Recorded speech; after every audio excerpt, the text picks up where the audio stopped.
everyone, so my name is Morgan and welcome to Happy Makes You, and today I want to talk to you guys about a couple different things. I want to give you guys some updates on what I've been working on. So I've been working on everything for about a week, so I wanted to give you guys a little bit of an update, and also I wanted to talk to you guys about me organizing my stitch markers because they were kind of out of control, and so I'm going to show you guys how I organized them. And I also want to talk to you guys as I'm kind of on a journey of trying to knit a pair of socks.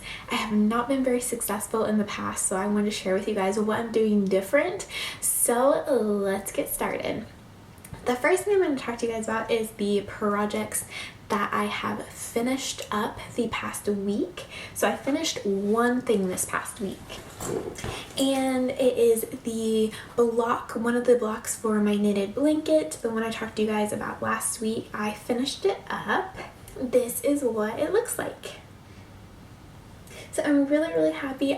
This is the last one. Every block you make 3 of them, and I believe there's 12 different blocks, so a total of 36 blocks. So this is the last block of this pattern that I made, and so I'd already made it twice before, so I actually knew like how it was gonna work up and everything. It was a lot of fun to make. I definitely love making lacy squares. I think they're a lot of fun.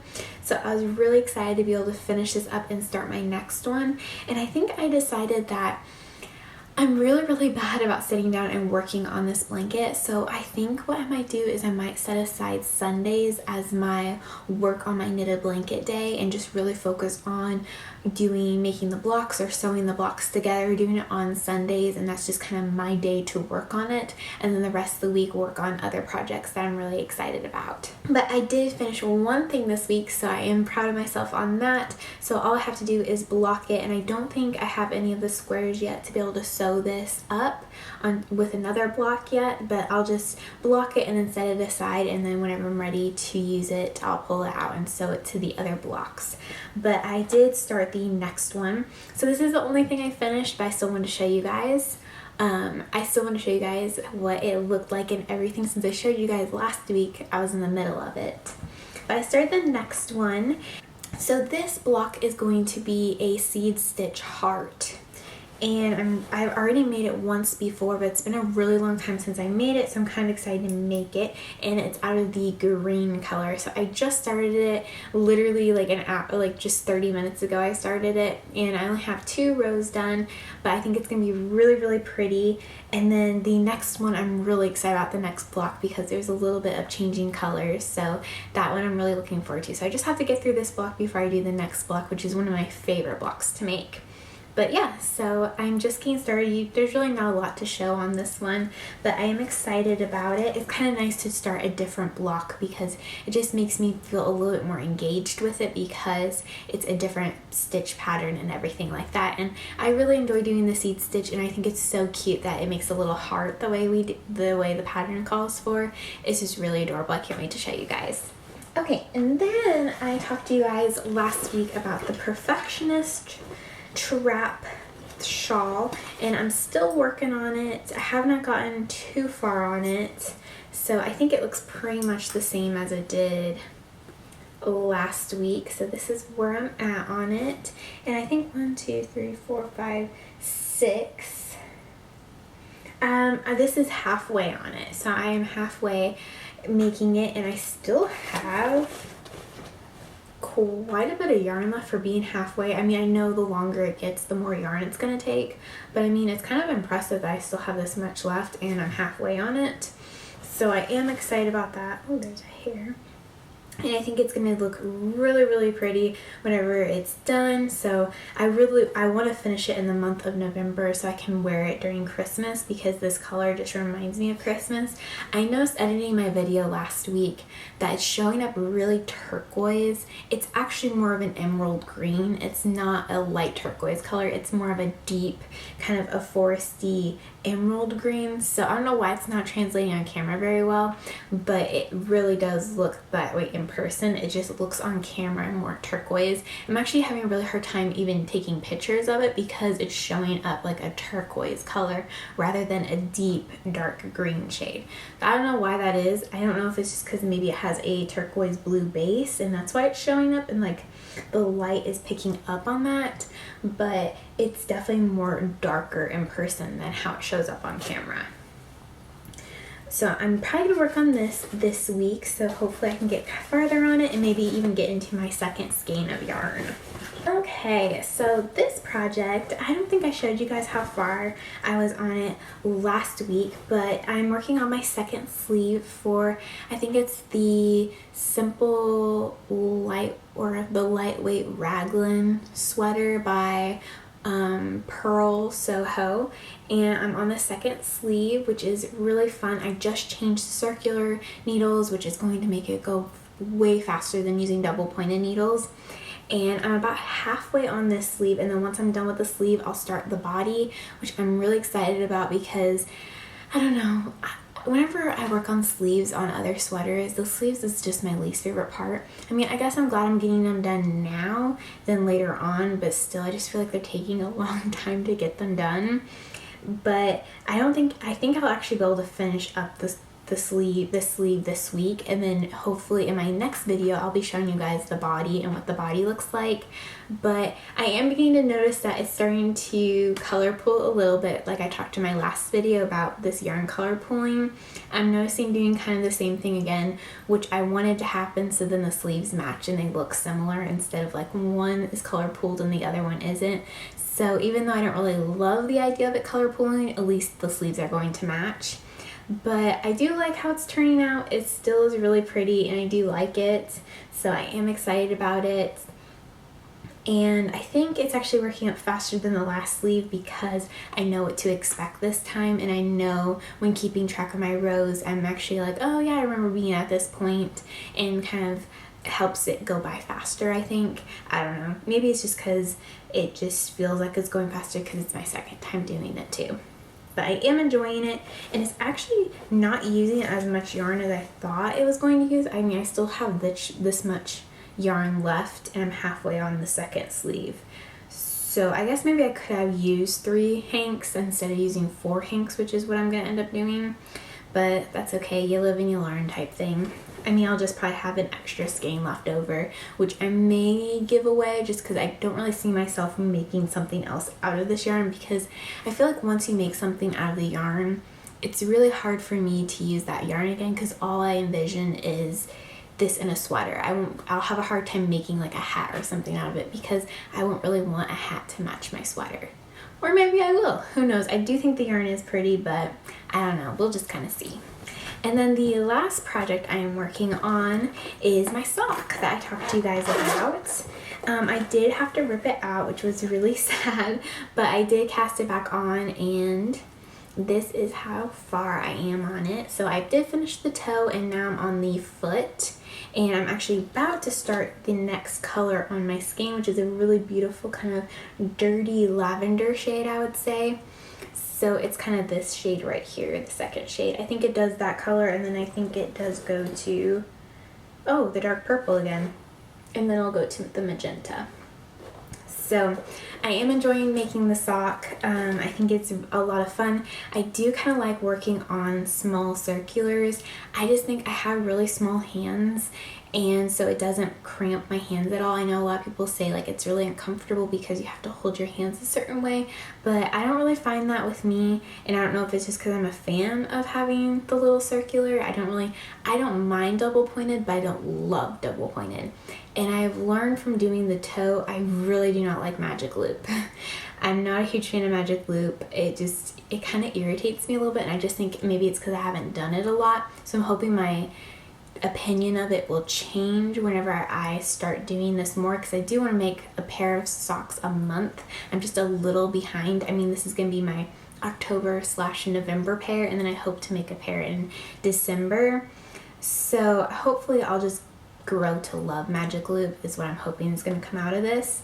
But that actually kind of throws us into our next topic, which is talking about socks.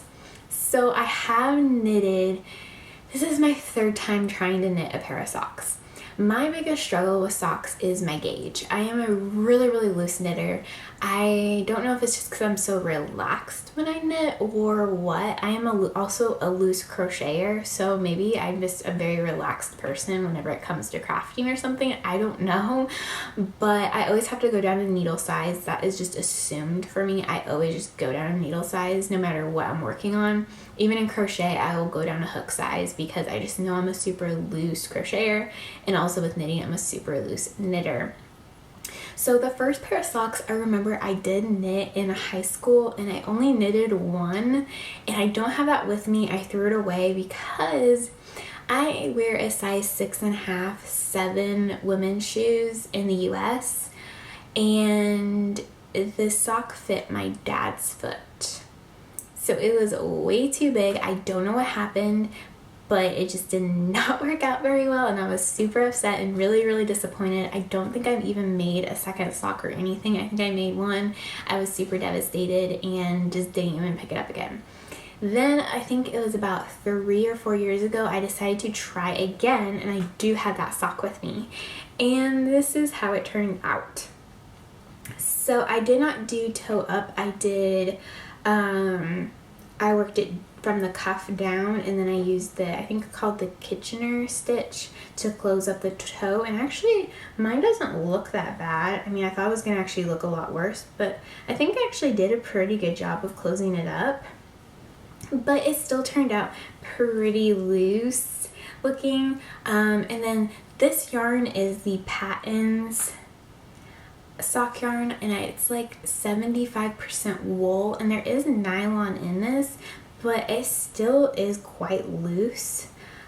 The stretch isn't really like, I mean, this one, it definitely is smaller, but it's going to be able to stretch quite a bit. This one, it's like, it's big, and it still kind of has a little bit of stretch to it. So these are kind of slouchy socks on me.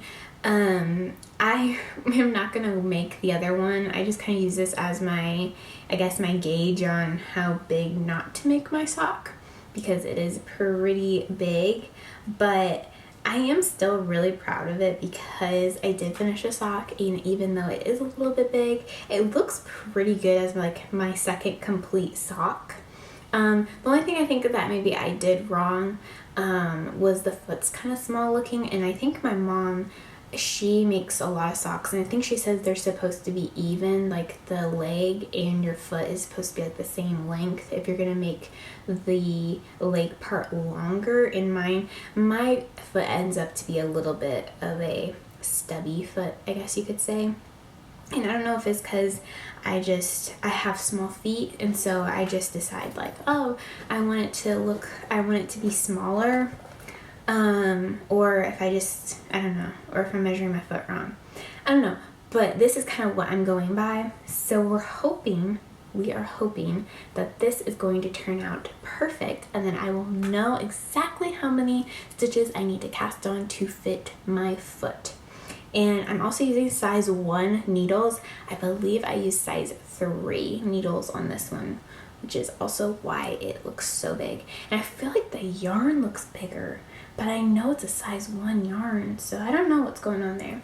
But I mean, it is really cute still. I mean, I'm proud of it. I don't wear it, and I only have one sock. It fits my mom's foot, so she asked me if I'd make the second one, but I mean, it's been so long since I made this. I don't even know exactly what I even cast on or anything with it. But yeah, so we're hoping that I can actually make a sock that fits my foot. I'm really hoping.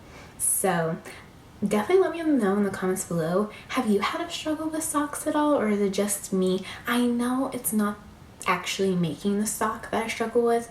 It's my gauge that actually causes me more issues than anything, because my gauge always makes a too big of a sock. I'm thinking from looking at this one and kind of looking at the one I just showed you guys, I think this is gonna work. Like, I think this is actually gonna fit my foot really well, and at least I'm hoping it's going to. If not, maybe I'm just not made to make socks or something. I don't know. So we'll see. I'm hoping to finish those though in the month of November, so then I can say I made a pair of socks and I can wear them and be proud of them.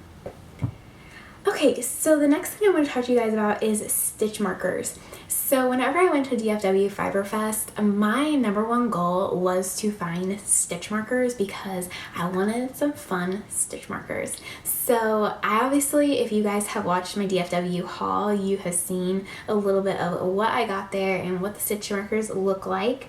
So I thought I would reorganize my little stitch marker case. So this is my stitch marker case. It's going to be loud for a second because I'm going to flip it on its side. I got this in the fishing section at Walmart because I wanted to separate my stitch markers into different types, I guess you could say. So I thought I would just show you guys how I organize mine and also encourage you guys, if you guys have a lot of stitch markers, maybe sitting down this week and just organizing them. I find that whenever my stitch markers are organized, I just know like what to reach for, and it's just like the small things of having it organized. You just feel a little bit better. I know last week I kind of talked about my yarn. Now I'm kind of focusing in on my notions and like my bags and my accessories and things like that. So then hopefully I'm just organized all the way around, even with my yarn and everything else. So I have a couple different types of stitch markers here. So I have these, and I have them in two different sizes. They're like the little circles, but they're open, so you can kind of like hook them on. And there's no clasp to actually shut it. These are just kind of loose, so if they can fall off if they get moved too much. I just kind of like these more of like if I need to like mark a spot, but I don't need it there permanently, or I don't need it there to stick very long, I will use this kind. I don't use them very often. It's not like I'm in love with these and I have to have them. It's more of I have them so I use them type thing. I mean, you don't need this kind is kind of what I'm saying. You don't need it, but I like the ones that actually lock in place, and those I have in a separate little storage thing that's similar to this one, but it's a circle, and I actually bought it at Hobby Lobby like that. You can find it in their little notions by the crochet hooks and the knitting needles, and it's just a circle thing. I mean, it's like this big, and it comes with two different sizes, and I kind of set those aside because those are more for crochet, so I don't even store them. These are kind of like my knit ones, I would say. So the second type I have in here are it's just a plastic ring, and this one is the bigger one. I have also smaller ones. Hopefully you guys can kind of see like the different sizes, and this is just for different size knitting needles. I'm using the smaller ones for my Perfectionist shawl because they fit the needles better. These would be a little too big, but I keep them separate because I noticed whenever I had them together I would grab the wrong size a lot because I wouldn't be paying attention, so I wanted to keep them separate.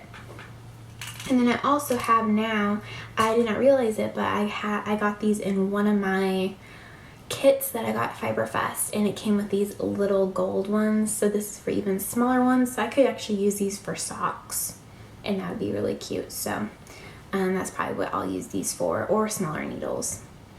And then I also have my fun dangly stitch markers. So this one is a teapot, and I got all my fun stitch markers from, I think, her business. I think the name is The Sexy Knitter. I know it's her Instagram, but I do believe that is the business name. And so I'll have her link down below for you guys so you guys can check her out. So I got all my stitch markers at Fiber Fest from her. And this is from the Beauty and the Beast stitch marker bracelet. So I put these all in my case because I noticed I wasn't reaching for them being on the bracelet, so I decided to use the bracelet for something else. But I just put all my fun dangly stitch markers in there so I can just kind of pick and choose as I please. And then the last thing I have is light bulb stitch markers. So that's what they look like, and they're just they're honestly like safety pins, so you can kind of add them onto your project, kind of like these, but they're just metal and they actually lock in place. So I have a couple of those. And then also in here I just keep my little needle toppers for knitting, just because I use these to kind of keep the stitches from falling off, especially whenever I'm using double pointed needles. So they're just stitch stoppers. And then for I mentioned that I got a stitch marker bracelet at Fiberfest. So I decided to use the bracelet for my other stitch markers, and these are like the claw type stitch markers, so this is what they look like. And I just thought it'd be easy because you can just put them on there. You can just open them up and just put them on there. Ooh, I can't get it off. I don't really use these very often just because I don't know, I haven't really figured out how much I like using the claw type, the lobster, I think they're called lobster claws, but I don't really know how much I like these. I usually will actually put them on one of the plain circle stitch markers and use these, but I just thought I would put them on here so that I can actually see what I have and keep them separate for the ones that are just like the continuous circle. You can't pull them on and off. So that's what I put on here. And again, I got some from the Sexy Knitter, and then a couple of these I got from Simply Crochet or Simply Knitting whenever they have like the magazines and they give little free gifts. I got a couple from there. And then this one, I think her business name is Monster Stitches, and I got it free with the Perfectionist Trap Shawl. It came with it for free. So I have that one on there too. So I just thought it'd be kind of nice to keep these separate so then I know exactly what I have and I'm not just like fishing through there trying to figure out where is this type of stitch marker. I have everything planned out and everything separate, which I really like. I tend to be a little bit on the organized side with certain things, and this makes me really happy. So like I said, it's just kind of maybe an encouragement of maybe just taking a small little step and maybe organizing your stitch markers. Maybe it will make kind of a difference and you'll just feel a little bit better and a little bit more organized. I find that with my crafting stuff, I find myself to be more disorganized than organized. I'm trying to change that because I want to be... If I get too disorganized, I lose my creativity because I just feel like my mind is overwhelmed and just everything's disorganized in my mind if everything is disorganized physically. So that's why I'm trying to do these little steps just to kind of help. And I find that stitch markers can be one of those things where they can go everywhere and you're just like, oh my goodness, where are my stitch markers? Who knows? So I find that this method works really, really well for me. So I just want to share it with you guys. I know some people will keep them like in a little bowl or they'll keep them out and open. Part of the reason I don't do that is I do have a dog. She's our family dog and her name's Lily and she loves stitch markers, and so if they're even on the counter or something and she is at her level, she's gonna eat them. So I feel like if I put them in a bowl, she'll figure it out. She's very smart and she'll probably knock the bowl down and try to eat all the stitch markers. So I try to keep them enclosed in certain things or attached to something where if she got this, I could get it from her mouth type thing. Instead of one of these little guys, I would never be able to get that out of her mouth. That'd be really difficult. So it's just kind of a way to stay organized and also keep things clean in our craft room, which tends to get on the messy side. So I try to find little ways to keep it organized. And this was my way this week to stay organized. So it's just kind of a challenge maybe for you guys, maybe to organize your stitch markers and see what you have. Because that also helped me see what stitch markers I really do have and which ones I'm not using and which ones I am using. Like I said, I wasn't really using my Beauty and the Beast ones, so I just decided to take them off the bracelet because I knew I was not going to use them with them being on the bracelet. So I decided to put these on the bracelet instead, and I think it'll actually help me a lot having them separated. So yeah, it's just a small thing I thought I would talk to you guys about because, I mean, like I said, it helps me, so maybe it'll help you guys. But I actually think that is it. I'm looking around. Yeah, and then also on my stash, I think what I'm going to do, I think I'm going to give you guys an update on my stash every like 3 months or so. Basically every quarter, I think, because I don't see my stash switching too much.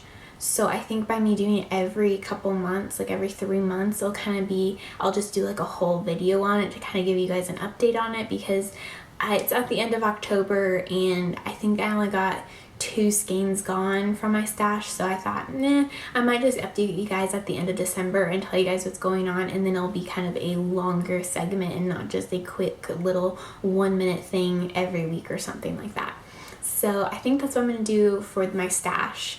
But I think that is it for this video, guys. I can't think of anything else to talk to you guys about, but I really just wanted to share with you guys kind of an update on my projects and what I did this week to help me be organized. I thought that might be something. I'm trying to get more organized in my life, so I thought, well, why not share with you guys a little way I'm being organized this week. I'm not sure what I'm going to be doing this coming week to be organized, but I'll probably find something. But anyway, guys, let me know down in the comments below, what type of stitch markers do you guys normally use? Like, what's your favorite type? I really like the dangly pretty ones now. I don't know why, I just think they're kind of fun to have something. Like on my sock, I have this little Christmas sock stitch marker that I got from a magazine. I think it was Simply Knitting, and it just makes me really happy to have a sock on my sock. I just think it's cute. So I kind of been liking the dangly ones. I just think they kind of make me happy. So let me know down in the comments below what your guys' favorite stitch markers are and where do you get them from? What's your favorite businesses and companies that sell them? I would love to know because I might be wanting some more later on, maybe. But anyway, guys, thank you so much for watching. I hope you guys have an amazing day, and I'll see you guys in the next video. Bye!